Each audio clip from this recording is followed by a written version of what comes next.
First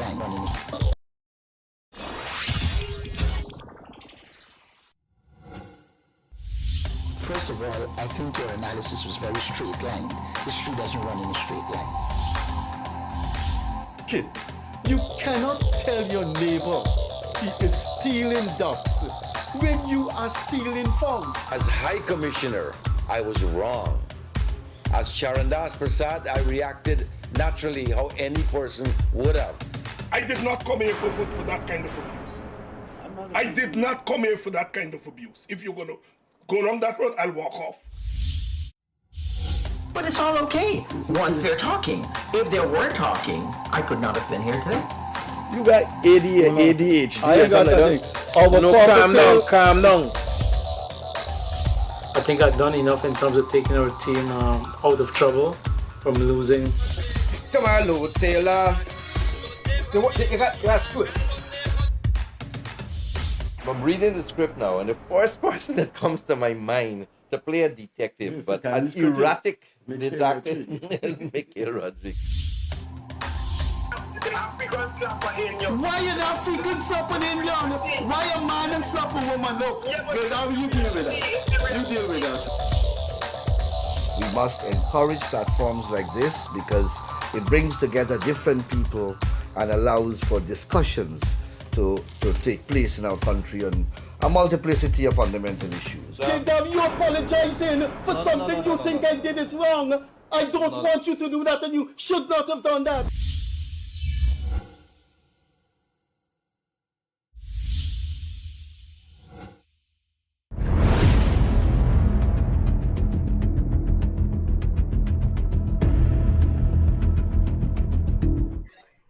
Hi there. Welcome to the Freddie Kissoon Show with host Akash Persaud. Unfortunately, Akash had a bereavement in his family the past week or this week, so he wasn't able to make it on Wednesday and he cannot make it this evening. I will try my best to hold the fort. I think I did it twice and I can't say it didn't work out. So, I'm alone this evening holding the fort for the show. Wherever you are, thanks for being with us the past 2 years. In another 3 weeks, we would have completed 2 years of this program.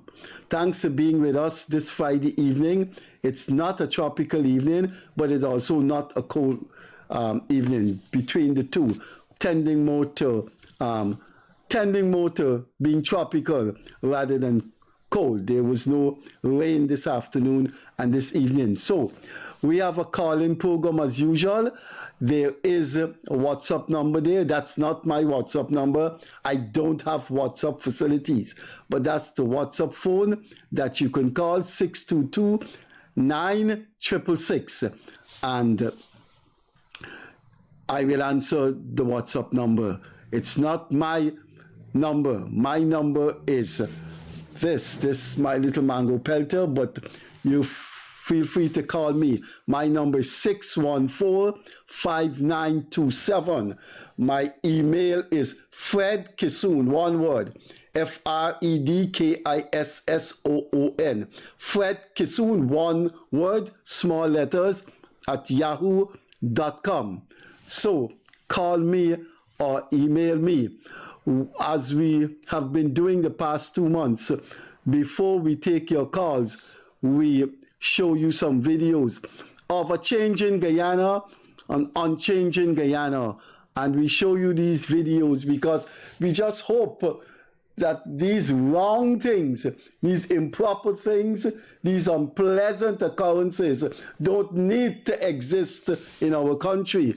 And we hope that these things are removed or obliterated or extirpated from the social face of Guyana. One of the things we showed you last week, the authorities worked on it. So we will get to that. But let's look at the first video. Now, we are showing back video clips for 2 reasons. There may be people who have missed some of those programs and haven't gone back to it. And there are people who sitting in their living room in a cold country, or the family's gone out and just the the dad or the father or the mother sitting there and looking at the show for the first time. I am absolutely sure that many of these programs, people are tuning in for the first time, so they didn't see the hundreds of shows went by. Or some people wanted to look at the show last week, they were busy, but they never got back to looking at it. So we will show those past videos for those who have missed the show, but also to let you know of the videos that we will show, the authorities intervene in one. So let's go to the videos and tell me if these things do not bother you or evoke the concept and process of conscience, which is endemic and congenital to the human race. Let's look at our first video. This is the huge, large parapet that begins from the old highway, the Atlantic Highway, and runs to the railway embankment. That is the way the Biharis live. They have a huge estate there. But what they did is put a whole series of concrete there. So when it's Easter or when you have the Hari Rama, Hari Krishna huge celebration, people can't go there and park. This is wrong. This is public parapet. You are not blocking parking from the Biharis because they have a huge estate in there. As you can see, the gate is coming up. Now look at that. That goes right down to the railway embankment. But how could you take such a wide piece of parapet and just covet it for yourself? When the Hari Rama, Hari Krishna have their celebrations at the junction of UG Road and railway embankment, there's no parking. People drive and park south of the railway embankment. You can't park north of the railway embankment. Look, this is the Gafu complex. Now, the city engineer said you're supposed to landscape your parapet but not prevent parking. Now, so when I heard the government said that people are encumbering the parapet by selling dog food, etc., I wrote a column on it and I said, look, if you're going to move the dog food people, then you got to move everyone that encumber, everyone that encumber the pavement. Now that is the encumbrances on the pavement from the old Atlantic Highway to the new highway at the railway embankment. 2 families have taken up almost a half a mile of parapet. That's the Bihari family and then the Gafoor apartment complex there. I can't see how you could do that when on Easter that whole place is overflowing with people. A half a mile you cannot park. And then I know because I live at the junction of UG Road and the railway embankment, and I know the Hari Rama, Hari Krishna people, when they have functions, there are hundreds of cars there, and no one can park north of the railway embankment. No one, you've just seen it. Good. In case you missed that, we showed that before. Let's look at our next video. This is Banks DIH. They applied to the court to get an injunction restraining vendors from being on the pavement. Look at that. The pavement is clear.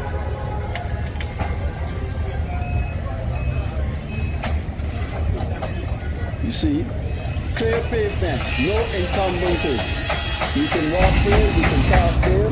Now, look what Banks DIH has done to the public parapet. From the time you turn from the East Bank Road into Meadowbank to catch Georgetown, the whole stretch, almost half a mile, is Banks DIH cones. You can't park there. If your car has a problem, you can't pull in there. Look what Banks DIH has done. The whole parapet is filled with cones.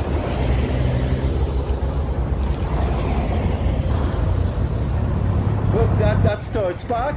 And look, the Parpet there. I went to Banks Nation Park there when they said you can't park there, and I refused and I called the traffic chief. Look at that. That's public Parpet. That is public Parpet. When this program was showed last week, we called on the program the traffic chief, and he said the police force traffic department did not give Banks IH permission to put those cones. Let me chat with you before we show the next video. I was very young when I went into UG, and I was very inclined towards socialism and the use of Marxist philosophy to understand human nature, people, the world, society. I am still inclined towards socialist economics. Not that socialist economics should dominate the country, but I believe there's a vital, very vital, exigent need for socialist economics in the world. And I also believe, I also admire the writings of Marx. I think, like everyone else, he made mistakes and there are some faults in his philosophy. But why I'm talking about this is those cones. I was always afraid when I was young, when I was a employee of the PPP's bookstore, Michael Ford bookstore, and I read every day those philosophy books, and then I went into UG. I was always afraid that as a society got richer, they will emerge actors, social formations, and constituencies, schools of wealthy people that will be above the law. Let me tell you about my experience with Banks DIH. I went to Banks DIH with my wife to do something about her cousin's investment, what you call it, shares. And I parked right where you saw those cones. And we had a big story because I had to park there because when I drove in, they said there's no parking in Banks DIH, inside of Banks DIH, the huge estate they have there. So I came out and I parked there, and they told me I can't park there. And I was annoyed. I said, how could you tell me I can't park there? I come to Banks DIH, I can't park inside Banks DIH. And so I called the traffic chief. And when the traffic chief came, my mind went back to my days at UG and the study of Marxist philosophy. The traffic chief came with 2 ranks. That's the traffic chief of a country in the 21st century. You do not mess with those high-level police officers. That's because of their rank. You do not insult them. You do not treat a senior police officer flippantly. A society becomes shambolic then. You should be jailed for assaulting a police officer. You know what's a police officer? For when he speaks to you, you turn your back and gone? So the traffic chief came with 2 ranks at the gate of Banks DIH. And do you know, no one came out to talk to the traffic chief? That man is a gentleman.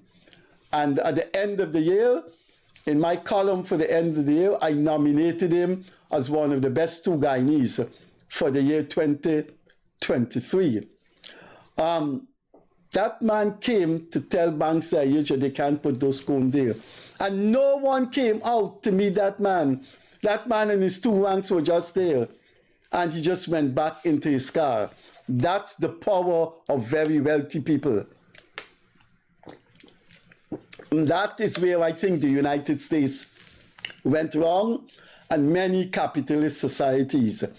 Not all of them in Europe. That's where they went wrong. There are too many billionaires in the United States that you cannot touch. You know the guy Epstein, I think Epstein is his name, who was charged for child molestation.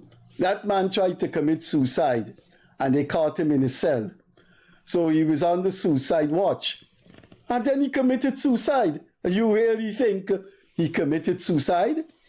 because of the list of the powerful people he had, that if that list was exposed, you know how many of the names around that we admire around the world were engaged in nefarious sexual practices of Epstein. Anyway, so that's the story of the fear I had when I entered UG, that as a society expands and get richer, you're going to have the untouchables. And Banks DIH just refused to meet the traffic chief. They asked me to leave the compound with my wife, escorted me out because I was complaining with the cones. And that was a year ago. Banks DIH still have the cones there. And the same Banks DIH applied to the court and get the court to meet dozens and dozens of poor people in this country called vendors. When I was young, I read a Marxist book by an author named Ralph Miliband, and his two sons became very, very big in the Labour Party in the UK. The Labour Party in a month's time is going to be the government of the UK. And the book was called, the book was about the state and how the state is used by the bourgeois class. It's called The State in a Capitalist Society. I would like someone to come to this program. I would like you to use the phone 622-9666 and tell me how you could justify what Banks DIH did. Got the court to remove the vendors and preventing people like you and I and thousands of cars passing that street. We cannot park there. That is where Karl Marx, the German philosopher who gave us the methodology of Marxism, that's where he will always remain relevant. I have spent my entire life in this country. I was out of this country 2 occasions. I went to do my master's at McMaster University and my doctorate at the University of Toronto. And those were the only period I was out. And secondly, I served as the Foreign Affairs Advisor to the Maurice Bishop government.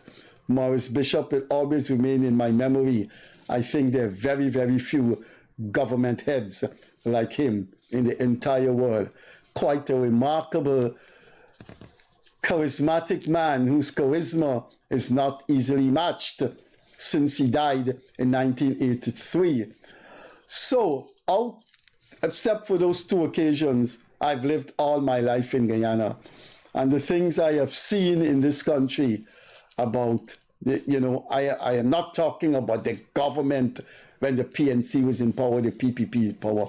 I'm talking about relations between equal and unequal, relations between the wealthy and the poor and the powerless. Now, I don't know if you know what has been the talk of the whole world. I don't know if you know what has been the talk of the entire world 3 days ago. The entire world. Not the third world, not Europe. The entire world. What's the talk of the entire world the past 3 days? The defeat, quote unquote, actually is a defeat. The defeat of a little dictator in the making in India. A man, if he had his way, would have destroyed civilization's best country. That's my opinion, and it's a long explanation why I think it's the best country in terms of the level of humanity, the coexistence of different cultures, different languages. If Modi had his way, Modi would have destroyed India the way Trump is trying to destroy the United States. And Modi boasted he will get a 2/3 majority. Modi fell short badly by a 2/3 majority and doesn't have a majority to run India. He has to go with 2 coalition partners and they're going to crucify him. They're going to demand all kinds of things. And you know why Modi lost? Modi thought he would have won because he engendered anti-Muslim hate in a country that is predominantly Hindus. So he thought people would say, oh my God, that's our God, Modi. Modi is going to put our religion on the map of the world. But the Indian people didn't have time for Modi and his insanity. The people didn't have time for Modi and his anti-Muslim message. The people voted against Modi in strong Hindu constituency. Modi was putting Hinduism on the map. And in some of the most traditional Hindu districts, Modi lost. And you know why he lost? Modi did not deliver. Modi did not deliver. If you want to read my analysis of Modi's defeat, please go on the Guyana Chronicle online edition and you'll see my analysis of the defeat of this man who poses a danger to the greatness of India. I think the United States, despite its shortcomings, was a very enduring democracy until Trump came on the scene, and I think the United States, Trump is destroying the United States.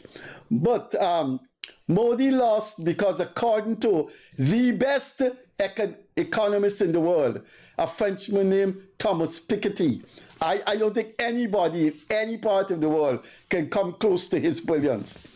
Thomas Piketty said, in the history of India from colonial times to now, wealth inequality has expanded more under Modi than any other administration in India from the time India was born, from the time the British colonials invaded India, up to Modi.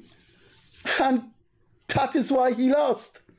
Modi, the powerful, wealthy classes are more powerful in India. So Modi thinks that his anti-Muslim thing would have brought him victory. And the world now is laughing at Prime Minister Narendra Modi. That is what election does. And that is why in 2020, my whole life, my ideology, and everything, my mind and everything was changed when I saw in 2020 where people didn't want free and fair elections so we can elect who we want. So let's go to the next video. You see that? That is the benches that the First Lady did. So you could sit on the bench and look at the Atlantic Ocean. The whole area has been landscaped. But the homeless man took over one of the benches there the past 2 months. Look, nobody can go and sit there. And we have shown this video 2 months ago. Look, the empty benches there. And in the afternoon, people are there all the time. We have shown this video 2 months ago where that homeless man took over the bench. That homeless man took over one of the bench at the seawall, at the foreground seawall that the First Lady has beautifully landscaped. I'm here with Carl Melville. Now, Carl Melville works in the office of the First Lady. His job is the manor business, or whatever term you want to put.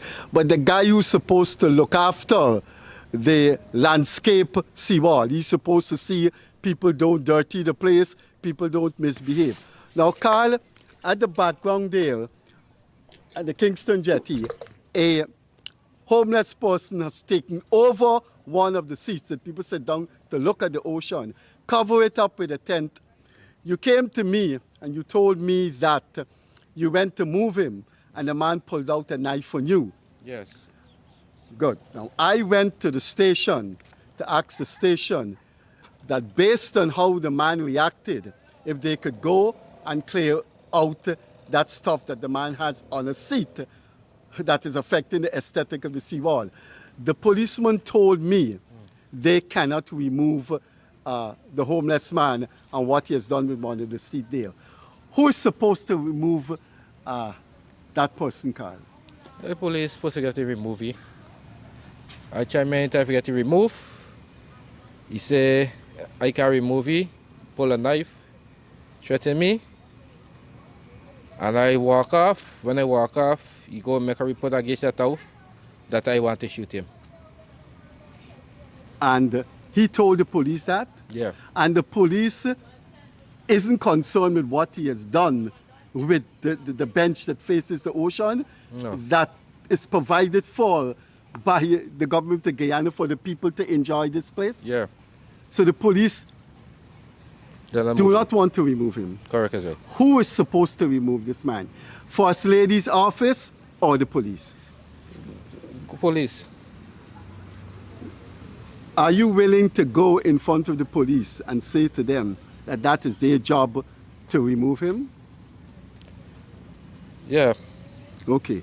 Well, let's take a walk down to the police outpost at the bandstand there. Right, Carl? Okay, Anything no more problem. you want to say? No. Right. The police is cooperating with you. I know you've had several complaints with the Yeah. police here. Well, the rank we're working right now here, they give me a good cooperation and good work right now. Right. So the vexations of the past that you complained to me about, they're No, going or there they're gone? are different ranks working here right now. Okay. Well, let's talk to the couple that is in charge of the police outpost there, okay? Okay. Right. Thanks, God. Yeah. Good. That's the guy who is employed by the office of the First Lady, and he went to get the coverings off the seat, and the man attacked him. So we got a few more videos to show you, and there's a WhatsApp number there on the screen, 622-9666. Call us on the WhatsApp number. Most people in diaspora use the WhatsApp number, and that's our ever faithful landline, 231-2982. Let's show you some more videos before we take your calls, if there are any calls. That is what one household did on Peter Rose Street. That's the whole parapet taken over. So if you want to move from an oncoming vehicle, look the huge boulders they put there too. They have planted 2 gardens on the parapet. The poor boys cannot sell their dog food on the parapet. But look what another house did. You can't park there. See that? Look at long stretch. Parking is inadequate in this country. Look, the dog food sellers have been warned that they cannot go on the parapet and sell dog food. You cannot use that parapet in Peter Rose Street and the Looney, right at the corner where we are. This is at the Looney and Irving Street. One corner going west is where you've seen that. Now, the person who occupies that house is a relentless critic of the government. That person sees nothing good in the Ali presidency, nothing good in the government of Guyana. It's a very class, elite mulatto Creole person. That person has done that to the parapet. And the city council, the town clerk was here, and the town clerk said, you could landscape your parapet, mow it down, clean it down, but you cannot prevent parking. Well, that household there in the Looney and Peter Rose Street has prevented more than parking. That's the kind of untouchables you have in this country. The city council should, at the Ministry of Works, should have gone a long time and cleared that place up. And as soon as somebody put down a little pot on the table to sell black pudding, they go and they move them. Banks DIH got an injunction to move the vendors, but none of the 2,000 lawyers we have in this country would file an injunction for Banks DIH to move those cones. Let's before we take your call, you're seeing the numbers on the screen. Let's have some more videos. That is the newly constructed pavement on UG Road.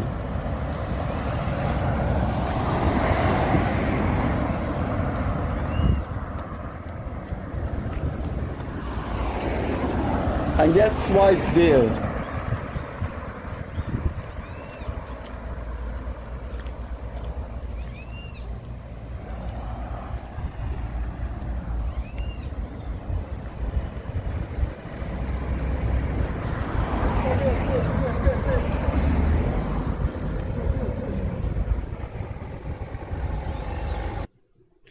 Do you know why that's newly constructed, that's less than a year old. I think that was finished around November last year. The trucks, the unlimited trucks that you have in Guyana doing construction, rightfully, because of the traffic situation, they drove on the pavement and broke up those parts of the pavement that we showed you. And they got away with it, although there are cameras there. This whole place in Georgetown have surveillance cameras. So you could have picked up which lorry drove on that pavement. Anyway, let's continue with our videos, and then you can call in.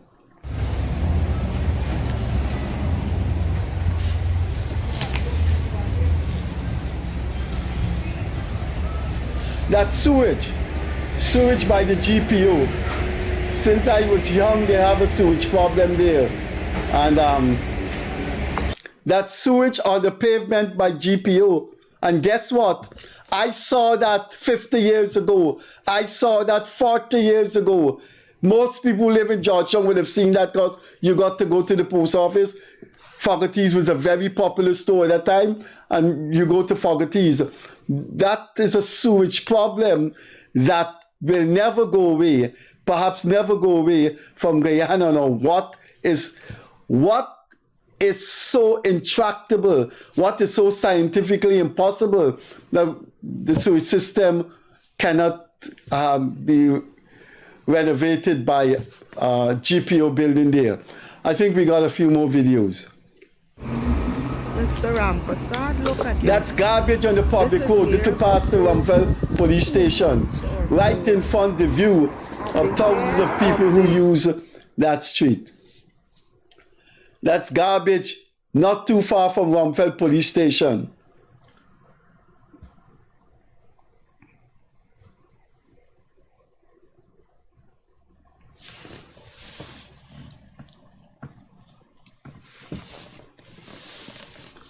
Our last video, we showed you this a few weeks ago, and thankfully the authorities went and cleared it up. Let's show you the video. That was just outside the newly built park by the First Lady, a part of our program of Beautifying Guyana. That is at Windsor Forest. I can see the First Lady's park is right there. We showed you that 3 weeks ago, and it has been cleared up.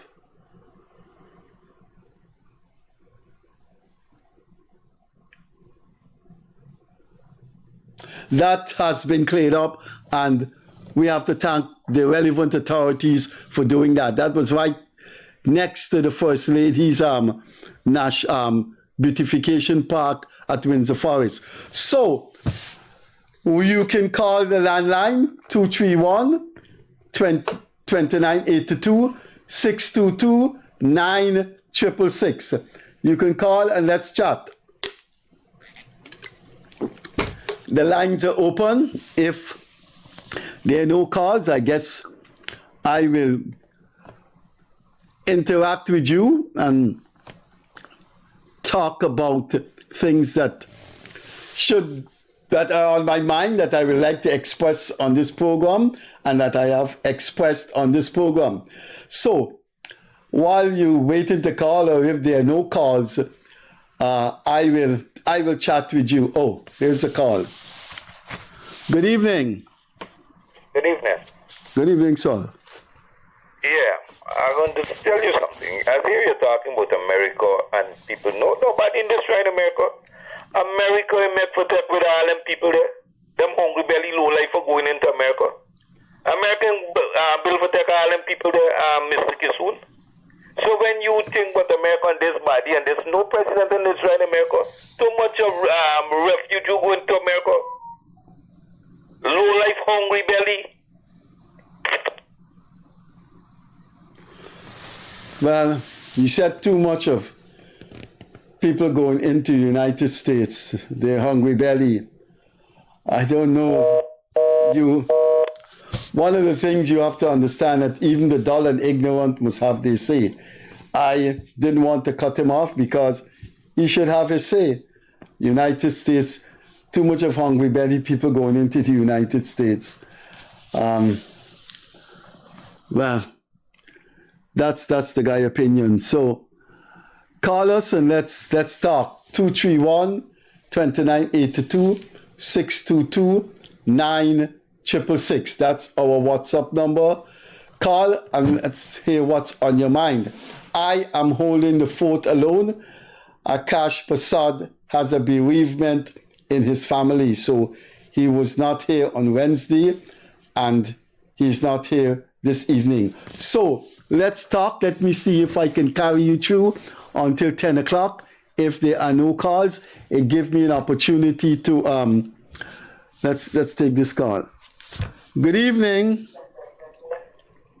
Hello. Yes, hello, sir. Is this Freddie Kissoon show? Yes, sir. You're on the air and you're being listened to. All right. Good night, Freddie. Good night. Some observation. My first observation, right? I heard you always talking about the man on the seawall, right? Which is occupying a bench that the first lady had beautified, etc., etc. But my contention is that man a Guyanese? That is one. Is there anything in place for these people who are homeless, who are poor? Because our country, I think, is reaching a lot of money now, like plenty money. Is no doubt about it. So why isn't there a system in place to help these people? Instead of attacking them, instead of wanting to throw them in the ocean or throw them in the lockup. I think that is one thing the First Lady needs to look at, to not only be defined, but looking at people who are homeless and who are poor.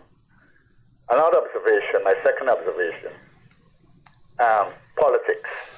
I always hear these politicians talking. Anytime people oppose or talk for the right of themselves or people, it automatically becomes a politic game.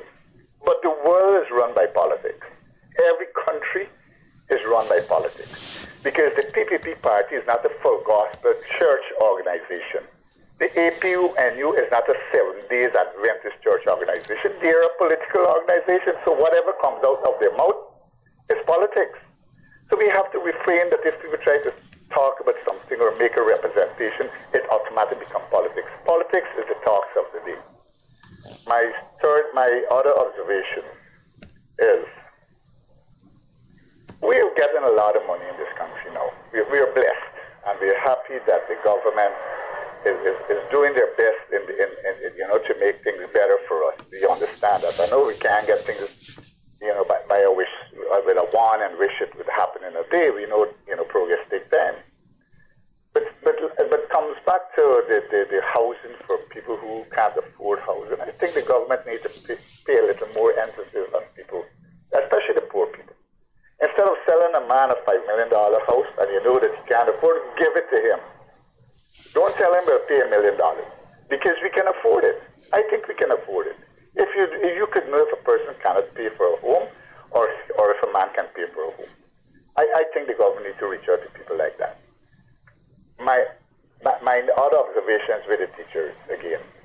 When the APNU was in power, they laid off and they closed down the sugar estate. Fine, they say it was not profitable, which we know. And I know that the sugar estate is not profitable. At the end, it's not profitable. And the PVP government were pumping billions and billions of dollars every year into the sugar estate because most of the PPP supporters came from the sugar industry. We know that, right? No problem. It's not a problem. They're supporting the PVP. But the point is, the problem was that the sugar factory was not generating a profit. It was running at loss all the time, and the government was taking out, and they're doing it again. So why can't they take some of this money, pay a teacher a little $15,000 more on their salary? Now, I've listened to the vice president say that they want to do this e-teaching and giving grants to parents so the children could attend private schools. Is this a way of the politicians to earn money with their friends? Or is this a sincere thing? Or is it an attack on other races? Because 90% of the public servants are Negroes, or as you want to call them, Africans, whatever. Is this an attack on these people? This is because it's like what the APNU did to the Indian people on the sugar estate. Is this what this government is going to do to these public servants here, especially teachers? Come on, let's be real, Freddie. I am not a black person. My hair is straighter than yours, right? I support any party or person that is doing well for their people, not for themselves, right? It costs who you are. I would tell you very straight in, you're wrong or you're right. But I think the teachers deserve, and I think the government has to stop playing this game with the teachers, because they're the molders of the nation at the end of the day. And I don't believe Guyana is ready for this online teaching, because I think face-to-face teaching is the best way forward for us presently. We are not geared for that online, because I think that e-teaching would make us more illiterate than how we are already. Right? So I think paying the teachers, I support paying the teachers a few dollars more.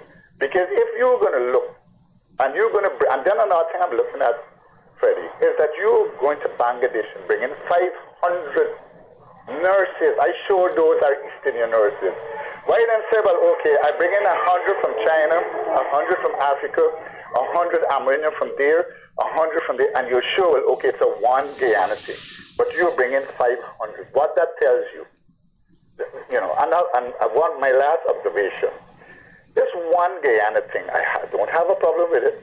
But what happened to one people, one nation, one destiny? That is our motto. I don't hear the president of our country or even the vice president is using that anymore. One people, one nation, one destiny. All we're hearing, one Guyana. It's like you're telling me now that you have the right to strike, and you have the right to strike, and you have the freedom to strike, but it's different. So in other words, that's what you're telling me now, is that one people, one nation, one destiny, and one Guyana is the same, but still yet is not the same. I think I think our politicians need to continue that road. One people, one nation, one destiny. For you to have a one Guyana, let's use our motto. One people, one nation, one destiny. Ready? Before you go.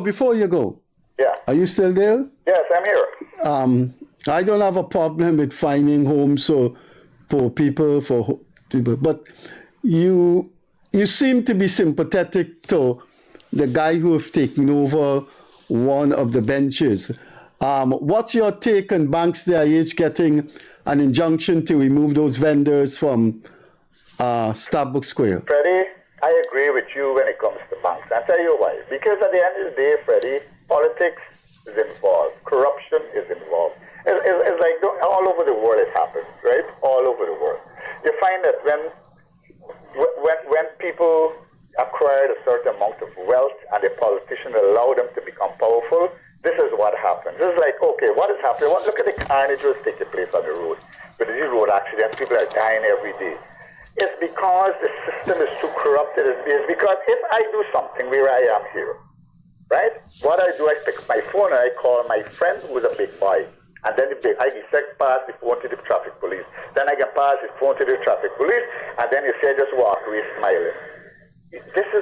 That's why we can't get to where we want to go, because the system needs cleaning for it. Look, all those road shoulders, our roads are pretty narrow. And it's like you rightly said, there are many times, even myself driving, I've got to end up stopping, dead stop, because I can't pull onto the parapet to allow this big truck to pass. I got a dead stop on the parapet have all these rocks and people building their bridges right out to the edge of the road that have these little square walls that you could actually chuck, your wheel would chuck if you tried to go into the corner. And I totally agree with you what you're doing. They're highlighting there's a lot of bridges needs to be removed because of the occupation of those road shoulders, which is necessary for vehicles if there's a serious issue and you have to pull onto the parapet. You need that reserve land for the safety of yourself and probably others. So I appreciate what you're doing. You need to highlight some more places around where these people are taking over the parapet. And I think that we need to, as a people, and we're getting a few dollars, don't let it get to our head. It's time we start making changes, not only on the roads, but our mental needs to be changed too. We need to start developing a better mentality because we have lost our morals too. But I know we can get there because you were one person I used to admire a lot, Freddie. You were a man of the people when you were young. You used to stand up for right and you used to stand up for wrong. Because I have known you a long time from Hatfish days. And I know that, at the end of the day, it's like, like you said, that I'm not sympathy with the guy on the seawall, but I'm sympathy with all the people, even in border market pavements, region street pavements. There are a lot of them sleeping there, Freddie. Who is responsible for them? I want the First Lady to start looking at them now and stop looking at the seawall a little. I think that is a little more humane in that aspect. Freddie, you're doing a great job. Good night, and thank you for listening to me. Okay, thanks. Good. That was a man expressing his viewpoints about things. I may not agree with some of the points he made, but he has some valid points too. Good evening. Oops. Hello. Good evening. We lost that call. So, Colin, there is the WhatsApp number 622-9666. Good evening. Hello. Hello. Hello. Yes, madam. You're on to the show and you're being listened to. Yeah, so I'm sorry about that. Yeah, good night, Freddie. And I have some few concerns, but I wouldn't say all now because I will give people time to talk. No. Say what's on your mind. If it's too long, we'll ask you to hurry up. Good. And the first thing concerning these teachers, I'd ask myself a question. When was the previous government? I would ask if I could get the opportunity to meet the teaching union, the McDonald, if I could get the opportunity to meet her and ask her when the previous government, what the teachers get from the previous government, if they're getting what this government giving the teachers them present now, the duty free, the land, the house, and these kind of certain things where this government giving the teachers. The previous government, they get zero. And I would ask the Minister of Education, Minister Priya Manichan, to continue playing that recorder when McDonald's saying in the PNC time, AFC time, teachers get zero, and the PPP, the teachers them get a lot from due to the PPP when they was in government. And my personal self, I would say that how this matter there in it gone to the court, I feel that let the court do the ruling before the minister make any meeting with the union. Let the court do the ruling because they can say that they want from 2022 20% for the teachers' pay. Let me tell you, Mr. Freddie, my son used to go to school, and when these teachers used to go to UG, they at the class doing the work at the school, allowing the children to do what they want to do.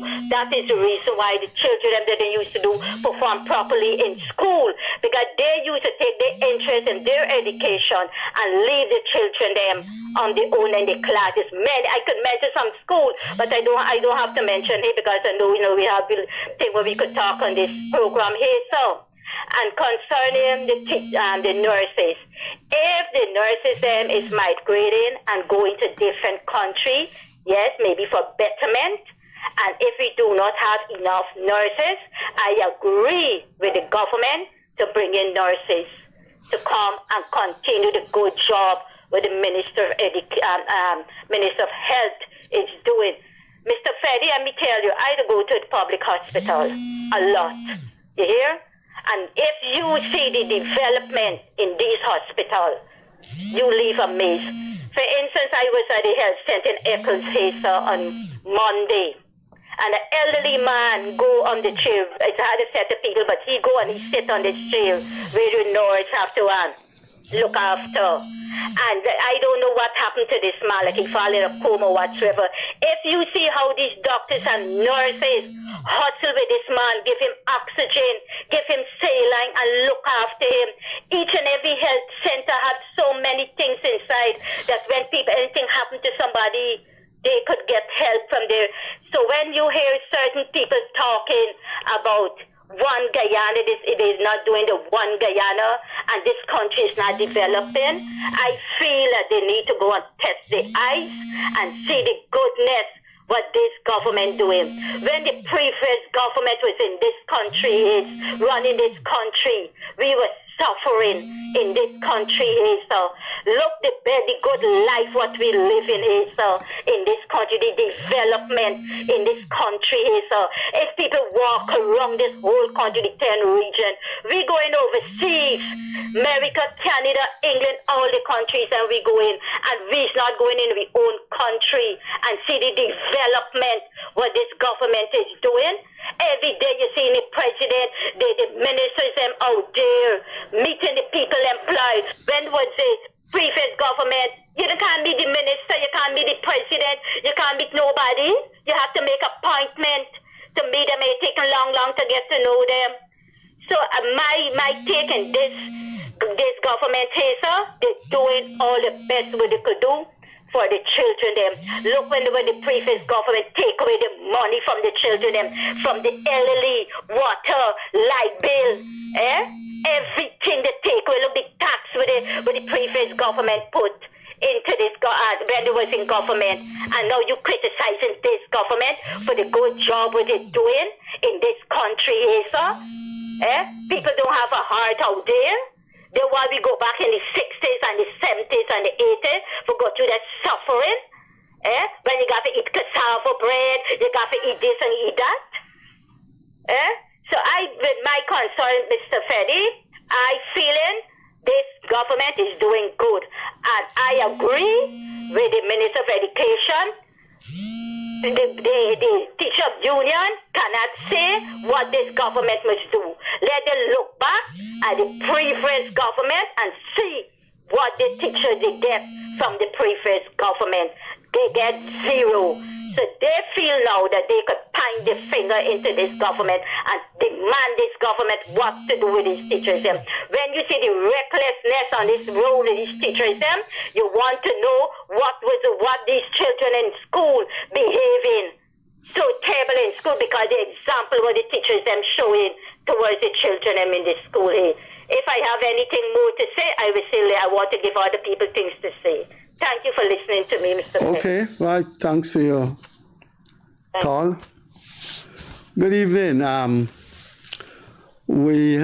I just missed that call, Dave. That person is looking at the show. Please call back again. That person has called about 4 times. Look, the landline is 231-2982, 622-9666. Call us and express your views. We had 2 calls so far and they were not on the same bandwagon, but people have to have their say. Hello? Hello? Hey.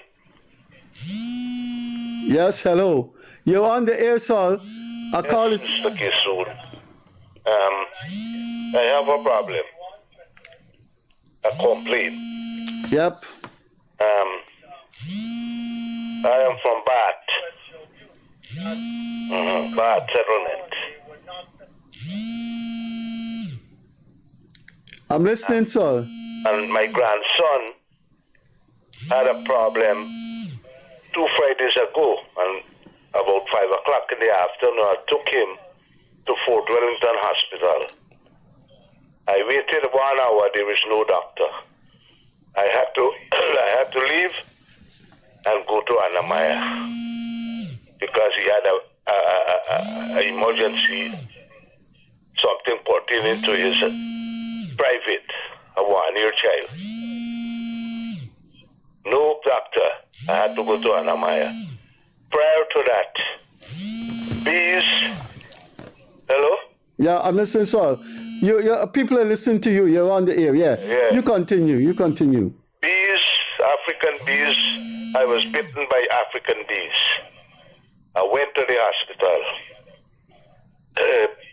They gave me a bag of saline, put me on a chair to sit down. Well, at least about 18 to 20 bees bite me. Now, they put the saline about half an hour after I asked the nurse. I said, "Nurse, where's the doctor?" He said, "The doctor is talking on the phone." He said, "Man, how this work? The doctor not see the patient. You don't know the condition I made me there. How my hands swell up and what and what. How them a work so?" I just tell her, take off the saline and going out somewhere else to seek medical attention. So I know I am not against the government, but the government got to do more to see that the people who are paid to do their job must do their job properly. That's my take. Okay, sir. Thanks for coming through. I hope you're all right. I'm sorry. When it comes to medical condition, people should get prompt. Yes, and what aches me, when the minister talking, I'm a PVP man, when the minister talking some $1 billion pass to medical, and I will not get nothing at 40. You not get attention. So me not know what go on.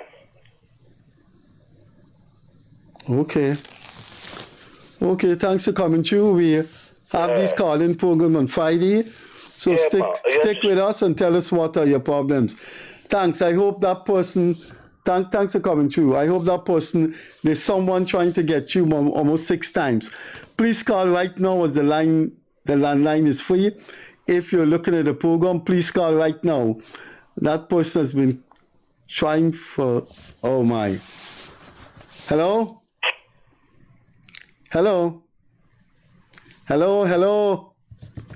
When I was young and studying in Canada, they had a radio program in which the guy used to say, hello. Hello?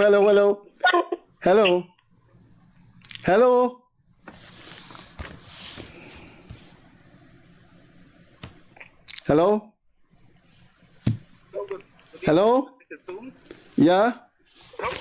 Yeah, could you... Yeah, good evening. Good evening. Yeah, I have a problem here, man, concerning this World Cup cricket, right? Yeah. Recently we had a match stadium, and the stands, there were hardly anybody in there. You know why? The price of tickets, I think it was the great... Robert, could you come in and... Pardon me? Hello? Okay. Yeah, I'm talking... Yes, sir. World Cup. Yeah. One of the price for a stand was $138 US. You imagine that? That is what it was, about $38,000 to go to see cricket at the stadium. Now, we're boasting that this country is the fastest growing economy and all of that. I think the government should have subsidized some of that cost so that ordinary Guyanese people could have gone to cricket. Cricket is a passion of the West Indies, Guyanese, and the whole. When you look at CPL, the stands are full, right? Because people can afford the price. In the case of the World Cup, the price was above the reach of the ordinary man. You there, sir? Yeah. Yeah. So I think the government should intervene and try to assist the ordinary people some subsidy or something to lower the ticket price so that more Guyanese could have gone to cricket. Look in Barbados. The finals is slated to think for Barbados. And you know the ticket sales were being sold out across the world. And the Prime Minister of Barbados said, look, I need some tickets for my people, or else no World Cup is coming here. And you know she was facilitated and our people had a certain amount of tickets. This government should have done the same thing for our Guyanese. We boasting about economy and what's not, and the government is not taking the initiative to help poor and ordinary people. One thing finally I have to say, man. The president, you say you like this president, right? The president is going all around the country doing all kind of things. But certain things he's not looking into. And I have a strong view that since 2011, this country has seen two one-term presidents in Mr. Ramatar and Mr. Granger. And I feel we're heading for a third with Mr. Ali come 2025. If he don't straighten up and give the people something tangible that they can work with. Okay? Okay. Bye-bye. Robert, could you come in here, please, and raise the volume of this cell phone? Robert, can you hear me?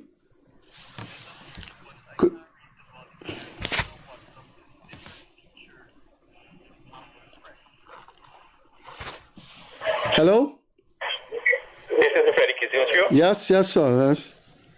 Look, I want to make a complaint. You know, the two institutions that makes the most money in this country is the bank and the insurance company. Yeah. Early this year, a truck hit my car. I got a BMW. Yeah. And a truck hit my car from the back. And this man go and he pleaded guilty in the magistrate court. He was fined $40,000.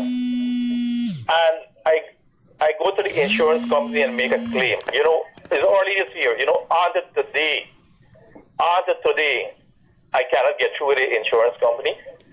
Every time they come and visit, they visit me, they visit the car, they went to the police. You're not telling me anything new. This is rascality, it's criminality, and it's just tragic.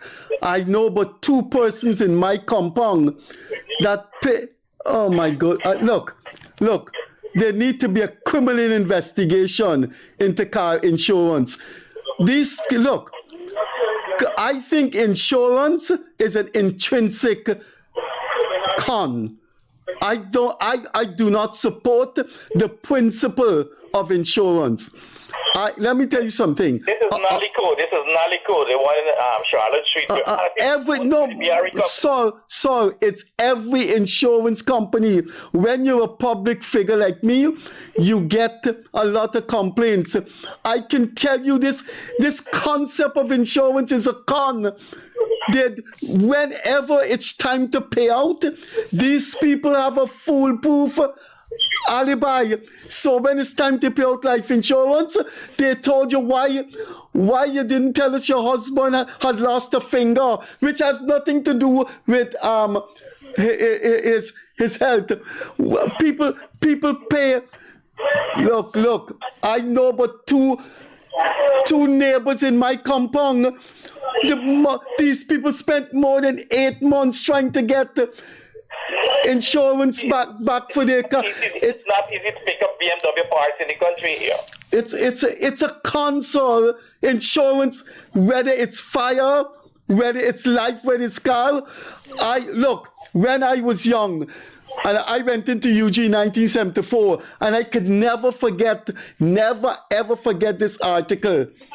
It is a journal called Marxism Today, which was a journal of the Communist Party of the UK, and the article was written, I remember everything, by a guy called Alan Hunt. This was 1974. It's called Law and class struggle. That article opened my mind and has had a permanent effect in me. That guy showed you where that guy broke down insurance and showed you where it's a rip-off. Insurance companies are designed to rip you off. The only people who can get to them are people who are very smart and are cunning like them, like those big rich businessmen that burn down their place, and they know they have the lawyers to advise them, so the insurance cannot escape. But insurance for cars is a high-class con. I remember a young lady in our compound almost in tears 6 months after this woman paying what's the name of that insurance where you have to pay if your car is damaged, they bought a new car for you. There's a term for it. I can't remember the term, but it's very expensive. And you have to tune down your volume. I can't remember the full cover insurance. Whatever it's called, full coverage insurance. Yeah, the full coverage. That is so expensive that when your car is damaged, they bought a new one for you. They don't. They don't. No, I'm telling you. Listen, I was paying insurance where I lived in Atwee Street for $500,000 in case of fire. You know what happened? We lived so long in that house that after time we had already contributed $2 million in premiums. So if we had a fire in our house, they would have given us $500,000. So I went into them and I said to them, look, I've paid $2 million. Shall I continue to pay for you to give me $500,000? And they said, that is it. And I stopped the insurance. I think insurance is one of the world's most legal form of criminality. I think so. You could only get from them if you're as smart as them, and they have a business place that have experienced 4 fires in this country. One of the buildings before fire took over the building, all of the expensive paintings were removed. All of the ledgers with credit and debit and those things were removed. And then the fire took over the place. So you could see what was going on there. And those people get back their money because they are as smart as the insurance. They have very, very smart accountants and lawyers to advise them that, look, if you sign up for this fire insurance, they cover all the loopholes. And you need people like that to suck it to the insurance company, you know. But that's it. That's sorry to. I know about that. I know what happened to 2 of my neighbors. I know those insurance are con. Anyhow, Freddie, you're doing a good job, and keep it up. You're the only one that highlights and say the truth about things. Thank you so much. Right. Okay. Bye-bye. Bye-bye.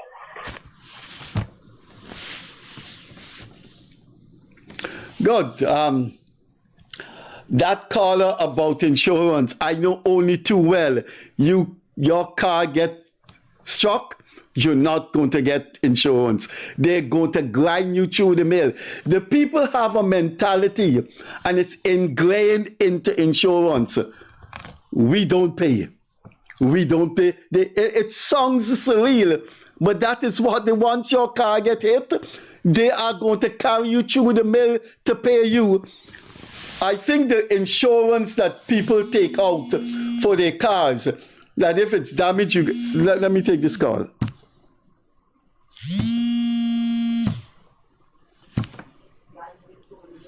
Hello?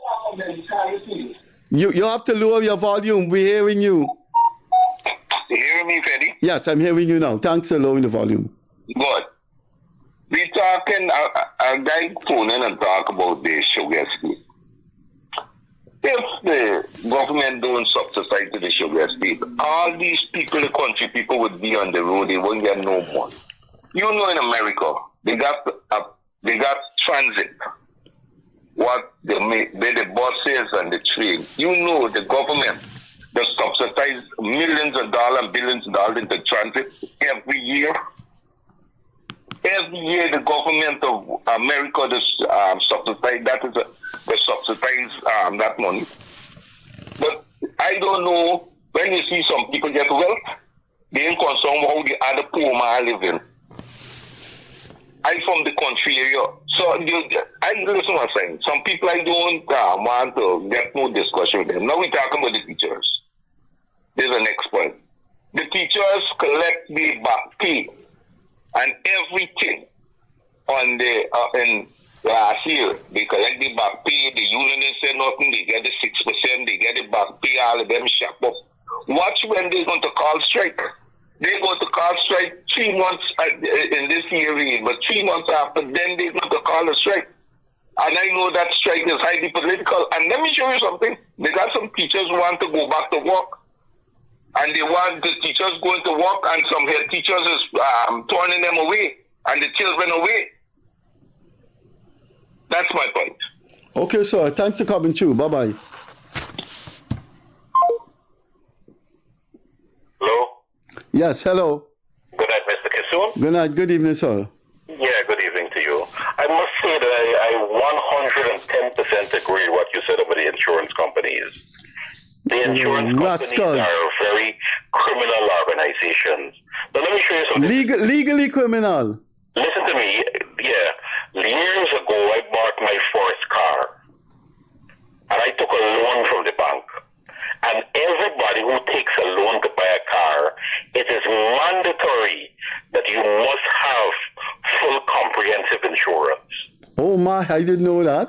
Comprehensive is expensive. Once you take a loan to buy a car, no matter where, it is mandatory that you must have full coverage insurance.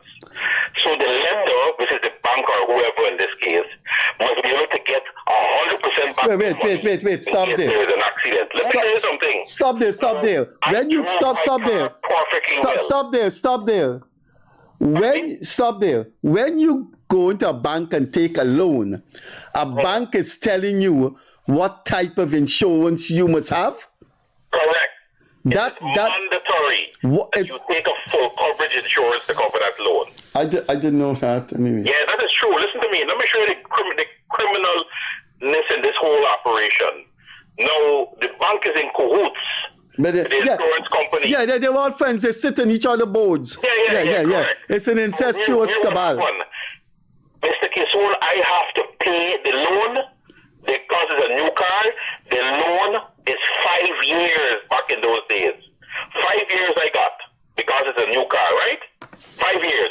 Mr. Kissoon, I had to pay the mandatory full coverage insurance for 5 years. I didn't even have, at the end of the 5 years, I didn't even have a cracked mirror. The insurance company got $180,000 for 5 years. And that is me alone. Calculate all them people who buying cars. Yeah. What they put them through. Yeah. It's a criminal organization. But just imagine, you take a loan from the bank. You have to pay back the bank. The bank is concerned with you paying them back. Why they concerned with what type of insurance you take out? Why they don't ask you what type of clothes to wear? Yeah, you see? It's criminal. And then at the end of it, you pay, when you calculate it, you pay actually 2, 4, 6, 8, 10, over $1 million. Over $1 million from one man, and all they have issued in the 5 years for over $1 million is a stupid paper. That's all. Nothing of substance, nothing of value. Just a paper. It's a gimmick. It's a sophisticated con. A complete gimmick. That is what poor people. I don't think it's people who don't have big cash. That is what people are. I don't think insurance has served the purpose of civilization. No, I don't think it has. I don't think insurance. It's a menace to society. It's a burden. It's an ectoparasite. But what is so oppressive about it is that all these insurance companies are private. Yet, according to the law, you have to have insurance with them. We need to bring back state insurance. So my money goes to the state. I want the state to have an insurance company. So when I pay my insurance, to that state company. It's money going into the government of Guyana or the people of Guyana. You know how benefit of us all. you know super rich hand in hand is. Insurance company, all that money, there's no benefit to the population. None at all.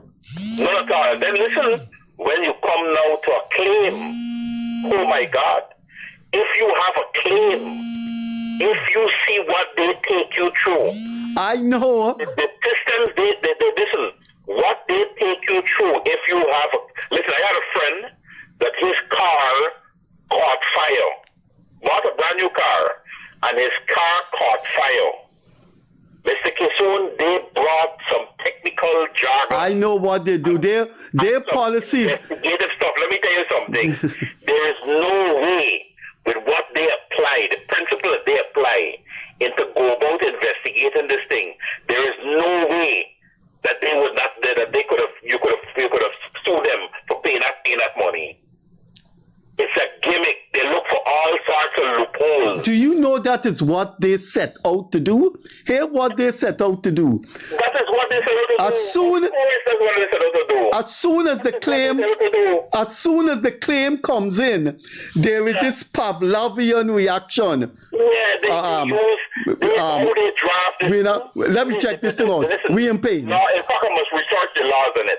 But when how they draft this thing, I am telling you, you cannot get through. You cannot. No. You got to win them. You got to be like those smart businessmen who burn down their places.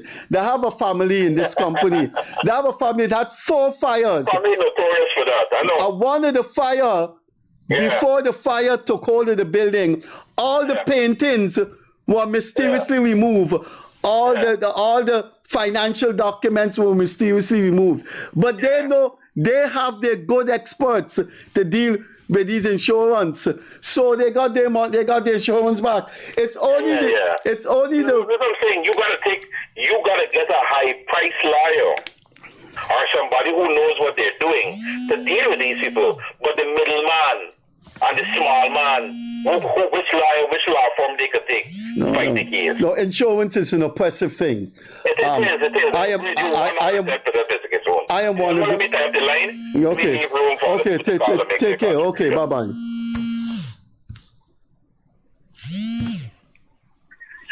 Hello.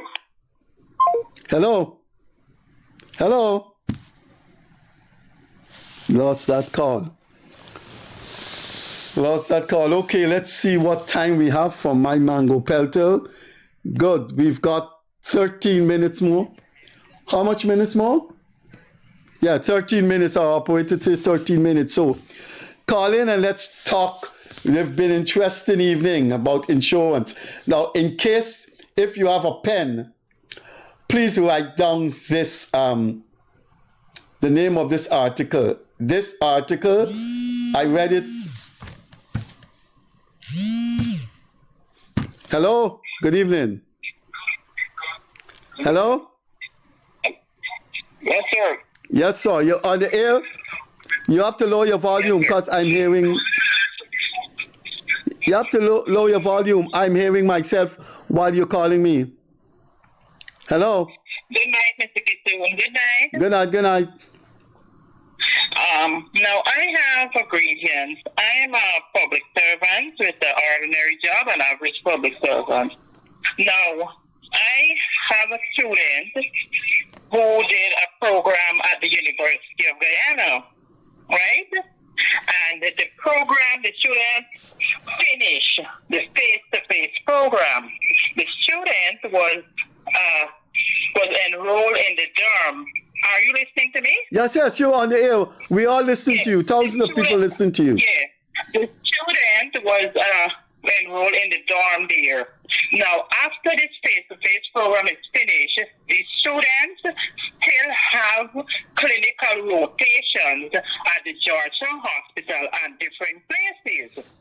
They were asked to remove from the dorm to do this rotation at different places. When asked why they have to be removed, they were told that the university have different things going on there during this time, which is not so. On further investigation,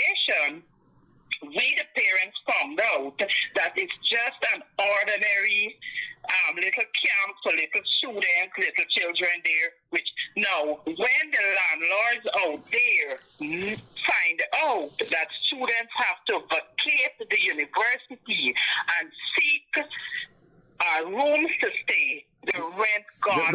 They up the price, yeah. They up the price. Now, Mr. Kissoon, I am asking that in further time to come for further students, if some sort of consideration can be given to these out-of-town students for them to just stay, because we paid a rent in the dorms there. And you know, if even for 3 months more they couldn't, and you were affiliated for long with the university. University is a law unto itself. Something that university is an eyesore on the civilized face of Guyana. Something needs to be done about it. Madam, I don't have the answer. I don't think anybody has the answer for what is UG? Exactly what is UG? Should UG exist? Should UG continue to exist? Should we integrate UG with UWI? My own opinion is that I think we should take the unprecedented step and integrate UG into UWI, because I think the government has unfathomable sympathies and sentiments for UG. It was one of Dr. Chedi Dragon's great achievements, and you don't want to walk away from that. His party is in power, and I can understand sentiments move people. But the University of Guyana is doing the legacy of Chedi Dragon a disservice. And the government soon, the government is Chedi Dragon was the founder of the party that runs the government. And I know there are many members of the government that are just fed up with what goes on at UG. UG is an anomaly on the face of Guyana. I don't have the answers, honestly, about UG. But I know that. I know that you don't have the answer, but I think that the board or whatever should really consider this, because these students now have to move from that area. Yeah, that is unconscionable. You can't do that. They have an obligation to their students. That place. And then you're giving scholarships. You're saying you care so much for students. You want to educate your nation, and then you're asking students to vacate the university dorms just for a couple of weeks more. Man, come on. It's unconscionable. You know what's the problem, madam? You know why a lot of ordinary people, what you call working class people, you know why they suffer and continue to suffer? They don't have money to take a lawyer. Do you know how many things in this country are not right and could be righted by the ruling of the court? But nobody takes these things to court. For example, we do not have price control. Price control went out the window when we accepted IMF conditions. If you raise your boat price to $100, I don't think the government could tell you can't, but nobody takes these issues to court. You know, somebody should take UG to court and ask for an injunction preventing them from removing the students. But they did a study, UWI did a study. You know which country in the Caribbean have the highest percentage of lawyers of comparing the Caribbean countries? Guyana. But in my days in growing up in Guyana, you had a number of lawyers where they were quick to file things in court for ordinary people. Those days are done with. Do you know how many wrong things could be righted if they're exposed in the court? But nobody's taking these matters. This is really hard for us. And let me tell you, you have to pay a month rent. You have to pay a month security deposit. You have to just find this money right away. And when the students are in the dorms, they are being treated so badly by the cleaners there. Mr. Kissoon, I am not going to leave this, so I'm going to write everybody that I know concerning this matter. No, don't let it go like that. You have you're entitled to what Guyana has to offer. And you're going to... All right, then. You're going to a school that was founded by a great man in Guyana, and his legacy should live on in the University of Guyana. University of Guyana has been embarrassing the legacy of Dr. Dragon for a long time. And I think a lot of the government, high government people are annoyed at what is going on there. There's a lot of things going on there that need to be corrected. I have spent a big... Is the Ministry of Education affiliated with the University of Guyana, or is it a different entity? No, the university has... There's a council, and the Ministry of Finance and the Ministry of Education have representatives on the council. And so, but I don't think the council at the moment is operational.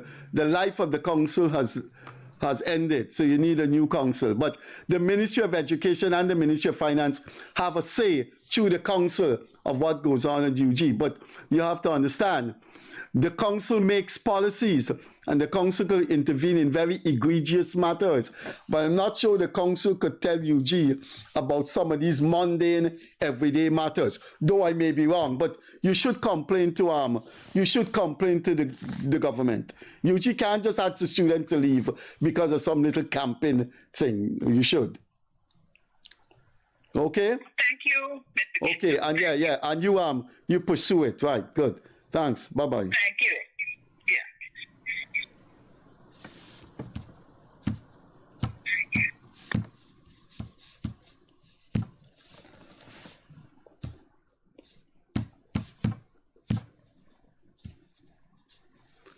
Good. Our time is going. Let's see, for my mango pelter, we have 5 minutes more. If no call comes in, I'd like you to, if you're interested, take a pen and paper and write down the following. This is an article I read a lonely night at UG when I first went into UG in 1974. Let's take this call. Hello? Hello? Yes. Yeah, it's an article called Law and Class Struggle by Alan Hunt. I don't know if he's still alive. He was a professor. And the journal, the magazine or the journal that the article is in is called Marxism Today. That was the publication of the Communist Party of the United Kingdom. That's a very good article in insurance. Hello?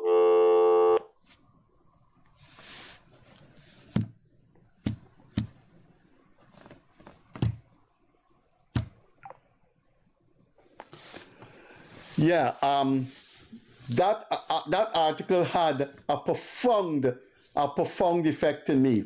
You know, you see movies, you meet people, you read books. Hello, good evening. Hello? Hello? Yes, good evening. We're winding down. We have 4 minutes more. So, come on, let's chat. Hey, Freddie, how are you? I'm doing all right. I had a quick question for you. Last week, we were talking about the banking industry. Yeah, go on. I got a quick question. If these banks go on in Guyana, especially these foreign banks like Citizens Bank and Republic, etc., what's going to happen with the depositors? Is there something in writing? Citizen is not foreign. Republic and Scotia is foreign, not Citizen. Okay. However, I'm going to be... Is there anything on the books how I'm going to be compensated? If what? Let's get that again. Is there anything in writing how the depositors will be compensated? Let's say, for instance, you have $4 million in the bank. A Republic goes under tomorrow morning. How are you going to get back that money? Well, that's a technical thing. I don't know. I think the law demands that they make a deposit. And out of that deposit, depositors... Is there any insurance that is offered? Yeah, they're legally obliged to lodge a deposit and to have reinsurance with outside. Yeah, I think that's the law. Freddie, you got to bring one of these bankers on the show at night, you know? Why do you think they will come? Those are very, very... listen, let me tell you something. The president of this country, the vice president, all his ministers are people that you see driving, you see them in the supermarket, and you could call the secretary and say, can I speak to the minister? Nobody in this country, none, has ever seen these bank managers, have ever interfaced with them. They live very elitist life. They don't mix with people. There is no bank manager. I'm not talking about the branches. I'm talking about the head office. None of them have ever answered a telephone call from a citizen. Or those people are very, very secluded and elitist. No bank manager, the central bank manager, has ever I doubt they've ever spoken to an ordinary customer. That their policy is to insulate themselves from the general public. I'm telling you, I don't think you can go into a bank and make an appointment a week after to see. You can't. Anyway, look, our time has come. The operator say our time has come. Let's see if we can take one more call. If one more call doesn't come in, as I said before, if you're an academic and you listen to this program, please read an article called Law and Class Struggle by Professor Alan Hunt in a journal called Marxism Today. I think the issue was either 1972 or 1974. I don't know if you can find that online, but maybe if you search, you can find it. That is a very brilliant exposure of the inherent con. Let's take this last call. Hello? Hello? Hello? We lost that caller. Good, I think that's it. We have to go. Our operator, they have to go. So that's it. Thanks for being with us. Thanks for keeping my company for the past hour and a half. I think I was successful in negotiating the program by myself. Thanks for all your calls. We will see you on Monday. Hopefully we will see you on Wednesday too. And next Friday, please call in and tell us about some of those things. I have learned a lot over the past 2 years on these call-in programs. I've learned something this evening. I don't know when you take a loan from the bank to buy a car, the bank tells you the type of insurance coverage you must have.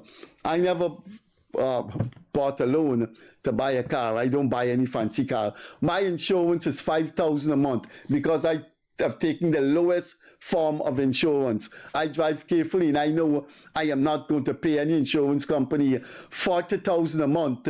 And when I look over the past 30 years how much I have contributed, and then if something happened to my car, I have to wait 2 years before I get $10,000. I think insurance is legalized fraud. That is it for the evening. One last call. Let's see.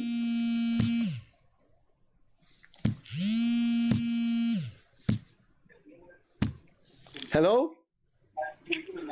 Hello, we got to go. 30 seconds, we got to go now.